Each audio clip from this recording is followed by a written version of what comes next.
बरं तरी एक विचारू बाळा तू म्हणजे तुझ्या हरकत नसेल तर तुझी आई ड्युटीवर असतानाच म्हणजे गुन्हेगारांना पकडताना तिचं काही झालं की काय घडलं, का घडलं मला नाही माहित. काय म्हणजे असं काय नेमकं काय घडलं होतं?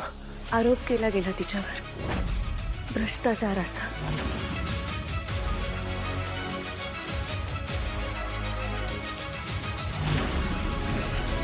कोणी कोणी केले होते आरोप? माहित नाही. तिच्या विरोधात कोणीतरी पोलीस कंप्लेंट केली की तिने लाच घेतली आहे अशी.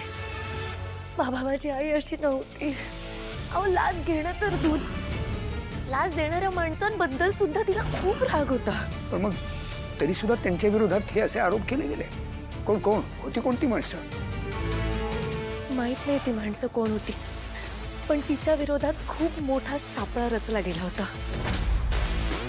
पण माझी आई खूप प्रामाणिक होती. तिचे डोळे बघितलेत मी. तिचे डोळे कधीच खोटं नाही बोलायचे आणि ते डोळे मी कधी विसरूही शकत नाही.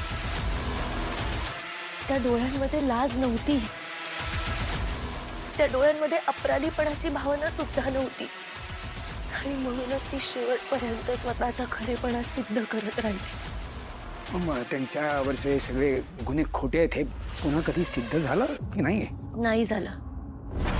कुठलाही पाठपुरावा न करता समाजाने तिला दोषी ठरवून टाकलं. तिची केस उभी राहायच्या आधी तिच्यावरचे आरोप खोटे आहेत हे सिद्ध होण्याच्या आधीच तिला दोषी ठरवून टाकलं. आमच्या घराच्या बाहेर ना काही माणसं आली होती तिच्या चेहऱ्यावर काळं फासायला. बाबा मी हे सगळं माझ्या डोळ्यांनी बघितलंय आणि हे सगळं मी कधीच नाही विसरू शकत हो. आजही मला रात्री स्वप्न पडतं आणि आई दिसते आणि ते काळे हात दिसतात. तिच्या चेहऱ्याला लावलेला तो रंग दिसतो. माझी आई अशी नव्हती, पण ती या परिस्थितीला खूप धीराने आणि खूप खंबीरपणे सामोरे गेली. शेवटच्या श्वासापर्यंत लढत राहिली आणि लढता लढता मला सोडून गेली.